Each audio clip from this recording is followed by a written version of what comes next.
Today's video is about how is my approach to technology and how I organize and declutter my digital life. Many of us wish we spend less time on our phones, but finding it incredibly difficult to disconnect with our phone. So why are our smartphones so hard to ignore? Yup, that's my phone. Something that's never left my side, constantly interrupting my sleep and doesn't have a silent mode. It has actually become a habit of mine that the first thing I look for is the phone. Scrolling on Instagram half asleep, watching random videos or advertisement, which I call mindless content consuming. We might think that we should not postpone checking our phone because there's so much to do, news to read, friends to answer, things to remember, or paying the bills.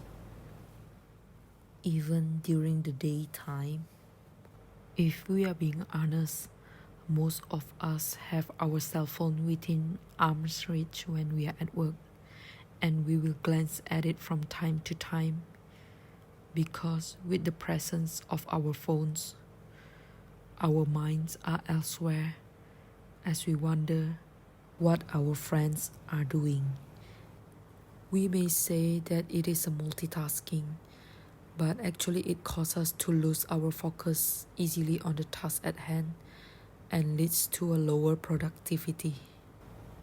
Nowadays, most of us have become so intimately entwined with our digital life that most of us are glued to our smartphone. There is no doubt that smartphones provide immense benefit to society and enhance the quality of our life. It can also be a major source of distraction, just like the availability of hundreds and thousands of applications out there. So I decided to take this chance to declutter my digital life and keep it organized. The first thing I would do is track our screen time. The app actually measures exactly how much time we spend on our phone, and it shows us which app are the most distracting. From here, I know that the average time I use my phone is around 5 to 6 hours a day. And this is crazy, but the most used application for me is the Instagram. It shows that I spend almost 17 hours a week. It's crazy, I know. I really need to be more mindful how I use the Instagram. That's why I have started to use the time limit for Instagram, and you should use it too for the most distracting app for you. A study from Harvard showed that adults in the US spend on average of 2 to 4 hours per day tapping, typing, swiping on the devices. That adds up to over 2,600 daily touches. For me, I really need to stop scrolling on Instagram because even with the time limit sets, I would still exceed them in some days. But my goal is to spend on Instagram only 30 minutes a day. By putting the time limits, we can get the enjoyment of checking Instagram without overdoing it. After tracking the screen time, I would check the phone storage and all the apps that I have on my phone. Does anyone here actually get stressed over what's on your phone? Because I do. I have been using this phone since 2017, and I have been stressing out because of how disorganized my phone has become, with 3,000 and more emails, and also the pictures. I think I got almost 38,000 in total. That has taken up all the space to the point that I'm unable to install or update my apps, and I can't even receive and read any messages. Wow, good job, Anjani. Look what you have done to yourself. Not only that, but I also saved all the chat way back from 2017 to the most recent one. I'm sorry, phone, that I suffocate you with all these things that doesn't spark joy. I have always been hesitant to delete all the chat because just in case I need them or I would like to read them back again one day. But the fact is I don't. Yes, please delete it.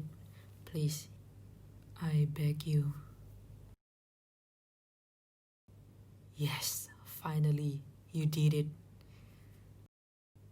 We might actually feel not comfortable when we let go of these things or deleting some apps, like that we might feel like we are losing something, but in reality it's mostly just distraction that we create for ourselves.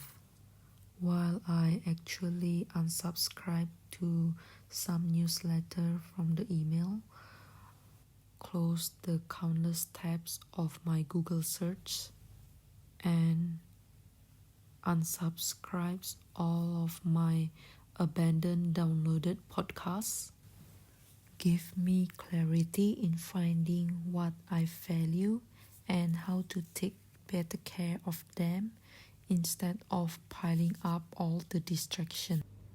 Looking all of this so unorganized, it stressed me out. Look at all the word clock that I have on my phone and the alarm set. Oh my god. Actually, my friend once, when he saw it, he laughed at me like, seriously, who needs that many alarm on their life? We have passed the stressful part. We're almost there. The next step is organizing. This step is actually my favorite because everything is more organized and I could see more clearly what I have on my phone. Like the apps in this folder, I've got 2 apps just to listen to music and also 2 apps to navigate. So I've decided to delete each one of them. In many cases, I find myself on certain apps without even realizing it. This shows that how much an automatic habit most of our smartphone use is. One way to counter this is by regularly changing the location of the apps. By doing so, we have to put in just a little more conscious effort to access to the app, and we would start to be more mindful and intentional about our phone use instead of it being a habitual automatic motion. It is healthy and important for us to try and keep our digital life just as organized as physical life. Being mindful to use the technology is the best approach we could have. So, next time when we pick up the phone, let's ask ourselves, is this really worth our time? And I think that we always have our phone on us. That if we have ever misplaced our phone, we felt anxious and may have experienced a mild state of panic until the phone has been found. After organizing, I changed my wallpaper with a picture that looks as minimalist as possible. The last step is to turn off the notification. Doing things like reducing the number of notifications we get or disabling our notifications for social media apps will reduce our attention and the usage of our phone. I've tried it for a week and I noticed that I'm less distracted with the notification off. We all, as human beings, have limits with regards to energy, time, and focus. And it's actually up to us as the users to decide how much our time we want to dedicate to use our phone as a tool.